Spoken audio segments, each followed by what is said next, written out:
Cekotet Vietnam kembali menunjukkan konsistensi mereka sebagai salah satu kekuatan sepak bola muda Asia Tenggara. Timnas U23 Vietnam memastikan tiket ke final Asian Cup U23 2025 usai mengalahkan Filipina dengan skor 2-1 di semifinal. Namun yang menarik bukan hanya keberhasilan mereka menembus partai puncak, tetapi juga bonus luar biasa yang diberikan Federasi Sepak Bola Vietnam VFF kepada skuad Golden Star Warriors.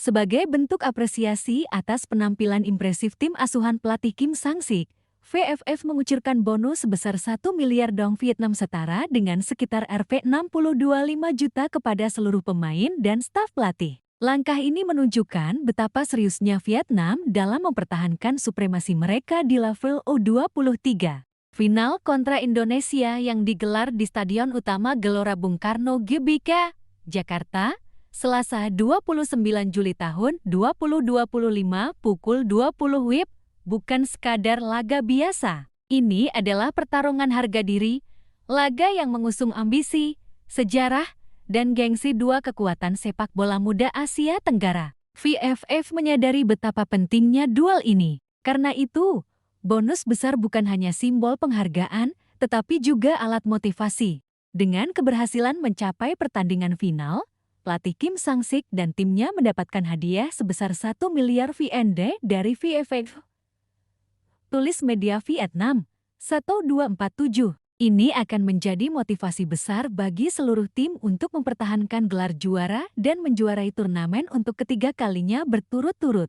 Vietnam telah menjadi juara dalam dua edisi sebelumnya 2022 dan 2023, dan kemenangan kali ini akan mengukuhkan mereka sebagai dinasti di level U23. Presiden VFF, Tran Anh Tu, mengapresiasi pencapaian Vietnam yang kembali menembus final. Namun ia mengingatkan, tugas belum selesai. Sekali lagi, selamat kepada seluruh tim. Seperti yang saya katakan di awal, hasil pertandingan ini bergantung pada kami dan kalian semua yang telah bermain dengan sangat baik. Saya harap kami akan tampil lebih baik lagi di pertandingan final mendatang, ucapnya. Tran mengakui bahwa Indonesia bukan lawan sembarangan. Apalagi bermain di kandang sendiri, skuad Garuda Muda akan tampil dengan semangat penuh di hadapan puluhan ribu supporter. Jelang partai final, statistik memang berpihak pada Vietnam. Namun, di balik catatan tersebut, ada catatan yang tak bisa diabaikan,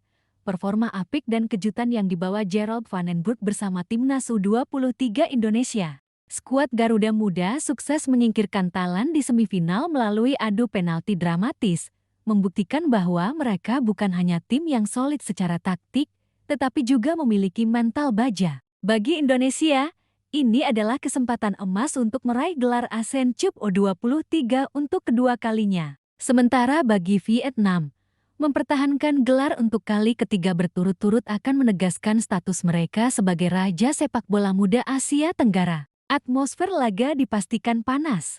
Selain karena persaingan prestasi, tensi kedua negara juga semakin tinggi dalam beberapa tahun terakhir, baik di level senior maupun usia muda. Kemenangan di GBK akan menjadi simbol supremasi. Bagi Vietnam, ini adalah peluang untuk kembali mencetak sejarah. Bagi Indonesia, ini adalah momen revenge sempurna, membalas dominasi lawan sekaligus mengangkat harga diri bangsa di panggung sepak bola ASEAN. Federasi Sepak Bola Vietnam VFF bukan hanya mengucurkan bonus sebagai formalitas. Jumlah 1 miliar dong Vietnam mencerminkan betapa pentingnya turnamen ini bagi sepak bola nasional mereka. VFF menempatkan Asian Cup U23 sebagai ajang strategis untuk menanamkan mental juara sejak usia muda, serta mengasah pemain-pemain yang kelak akan menjadi tulang punggung timnas senior. Bonus sebesar Rp6025 juta juga menunjukkan bagaimana federasi menaruh kepercayaan penuh kepada pelatih Kim Sang-sik yang baru saja mengambil alih kendali tim.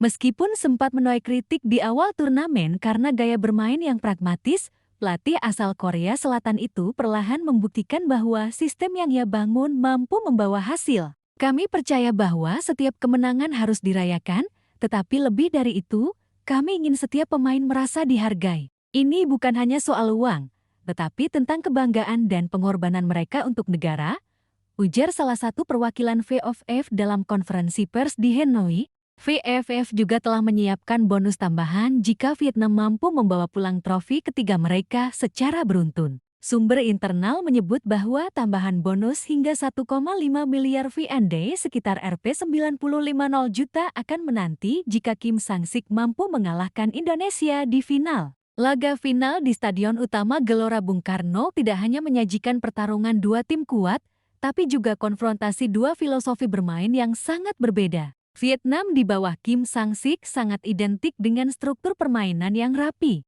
Meski tidak selalu dominan dalam penguasaan bola, mereka sangat efektif dalam mengkonversi peluang. Penekanan pada pressing di zona tengah, kedisiplinan transisi bertahan, dan pemanfaatan lebar lapangan jadi ciri khas utama Golden Star Warriors. Salah satu kunci permainan Vietnam adalah Nguyen Van Trong, gelandang bertahan yang menjadi metronom permainan. Van Trong juga menjadi pemain dengan akurasi operan tertinggi di turnamen sejauh ini, mencapai 89,3%. Di lini depan, Nguyen Quoc Viet menjadi ujung tombak berbahaya. Ia mencetak 3 gol dari 4 laga dan akan jadi ancaman utama bagi lini belakang Indonesia yang akan dipimpin oleh Rizky Ridho dan Alvendra Dewangga. Sementara itu, skuad Indonesia di bawah pelatih Gerald Van den Berg menawarkan pendekatan yang lebih agresif dan ekspresif. Tim ini bermain dengan intensitas tinggi, memanfaatkan kecepatan para winger seperti Rafli Asrul dan Arhan Kake, serta kelincahan gelandang kreatif seperti Welber Jardim dan Robbie Darwish. Van den Berg juga berhasil menanamkan mentalitas pantang menyerah. Hal ini terlihat saat mereka bangkit dari tekanan di semifinal melawan Thailand, menyamakan skor, dan akhirnya menang lewat adu penalti. Kami tahu Vietnam adalah tim yang kuat secara organisasi, tapi kami punya energi, keberanian, dan dukungan luar biasa dari supporter. Ini akan jadi pertandingan yang ketat, kata Van den Berg dalam wawancara dengan Cek Fakta. Duel taktik Kim Sang-sik vs Gerald Van den Berg laga final ini juga menjadi ajang pembuktian dua pelatih dengan filosofi yang kontras. Kim Sang-sik Vietnam, ex-pelatih FC Seoul, fokus pada keseimbangan antara bertahan dan menyerang, sangat disiplin terhadap bentuk formasi dan organisasi ruang lebih konservatif dalam rotasi pemain. Kim kemungkinan akan tetap memainkan formasi 4-2-3-1 dengan pendekatan blok tengah. Target utama adalah menekan lini tengah Indonesia agar distribusi bola ke sektor sayap bisa diputus sejak awal. Gerald Van den Berg Indonesia, legenda Belanda yang pernah bermain di Barcelona dan PSV, menekankan kreativitas, mobilitas, dan kebebasan posisi. Berani memainkan pemain muda dan melakukan rotasi intensif, mengutamakan progresi bola cepat dari belakang. Indonesia diprediksi akan bermain dengan formasi 4-3-3 fleksibel yang bisa berubah menjadi 3-4-3 saat menyerang. Duet Rizky Ridho Dewangga akan menjadi pusat distribusi bola dari belakang. Vietnam vs Indonesia kini menjadi rivalitas baru yang memanas, terutama sejak 2019 ketika kedua tim bertemu di berbagai level usia. Kekalahan Indonesia di SEA Games 2021 dan Piala AFF 2022 membuat tensi meningkat. Namun, Indonesia berhasil membalasnya saat mengalahkan Vietnam di Piala Asia U23 awal 2024 lalu. Kini, rivalitas itu mencapai puncaknya di partai final ASEAN Cup 23 ke 2025. Ini bukan hanya soal siapa yang menang, tapi siapa yang bisa mempertahankan martabat di panggung terbesar Asia Tenggara, kata analis sepak bola Vietnam, Don Minh Tu. VFF sudah melakukan tugasnya, mendukung penuh skuad muda mereka, memotivasi dengan bonus, dan menjaga semangat nasionalisme di level generasi baru. Tapi, seberapa jauh uang bisa membeli kemenangan? Di sisi lain, Indonesia membawa semangat berbeda. Mereka bermain di kandang sendiri, diiringi sorak puluhan ribu fans, dan bertekad membuktikan bahwa mereka sudah berubah dari tim yang dulu selalu dikalahkan, menjadi tim yang siap mencetak sejarah baru. Final ASEAN Cup U23 2025 bukan hanya soal trofi, tapi tentang siapa yang lebih siap menanggung beban sejarah, tekanan mental, dan ekspektasi rakyatnya. Apakah uang bisa mengalahkan semangat juang? Kita akan tahu jawabannya pada 29 Juli tahun 2025 di Gelora Bung Karno.